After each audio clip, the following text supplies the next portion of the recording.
حذیفہ صاحب خوش آمدید کہتے ہیں آپ کو۔ حذیفہ صاحب یہ بتائیے گا کہ جوڈیشل کمپلیکس دھماکہ اور اس کے بعد وانا پر جو کیڈٹ کالج پر حملہ ہوا، اس کے بعد اس وقت تمام جو اشارے ہیں اور تمام تانے بانے ہیں وہ کابل سے جا کے جڑتے ہیں۔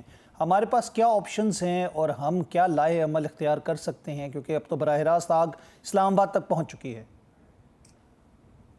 جی بہت شکریہ جی۔ میں آپ کے سامنے کچھ حقائق رکھنا چاہوں گا کہ تانے بانے میں سمجھتا ہوں کابل تک نہیں، تانے بانے بلکہ دہلی تک پہنچ جی چکے ہیں۔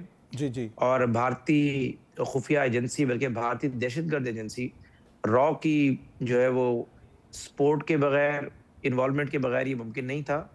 لیکن ظاہر ہے ان اقدامات سے ہمارے حوصلے پست نہیں ہونے، ہوں بلکہ میں سمجھتا ہوں کہ یہ جو بزدلانہ حملے کیے گئے ہیں، دونوں سافٹ ٹارگٹس کو نشانہ بنانے کی کوشش کی گئی، لیکن ظاہر ہے خود کش حملے کو آپ اس کے نقصان کو کم کر سکتے ہیں، روکنا بہت مشکل ہوتا ہے۔ پوری دنیا میں آج تک کوئی ٹیکنالوجی نہیں بن سکی کہ خود کش دھماکے کو آپ بالکل فول پروف کر سکیں، اس کو روک سکیں۔ جس نے خود کو اڑانا ہے اپنی جان کی کاسٹ پہ، اگر بندہ آیا ہے تو وہ نقصان ظاہر ہے پہنچائے گا۔ یہ ضرور ہو سکتا ہے کہ آپ بہترین سیکیورٹی کر کر نقصان کا جو وہ ٹوٹل ویکیوم ہے اس کو کم سے کم کر سکیں۔ تو اس حوالے سے آپ کے ظاہر سیکیورٹی بہتر تھی تو وہ کچہری کے اندر داخل نہیں ہو سکا۔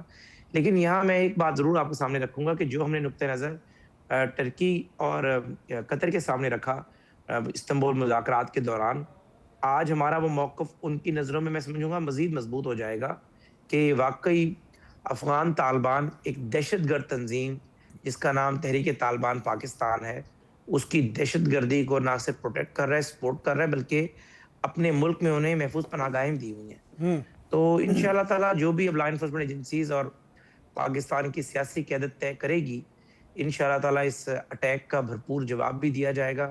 وقت اور جگہ کا تعین بھی ہم خود کریں گے، اور پاکستان کی سلامتی اور پاکستان کا تحفظ سب سے اہم ہے۔ اس کے لیے جو بھی اقدامات کرنا پڑے، اور میں دیکھ رہا ہوں کہ بات آپریشن کی طرف ہی جا رہی ہے، اور ہمیں جہاں جہاں پر بھی دہشت گردوں کے محفوظ ٹھکانے ہیں ان کو ہم نشانہ بنائیں گے۔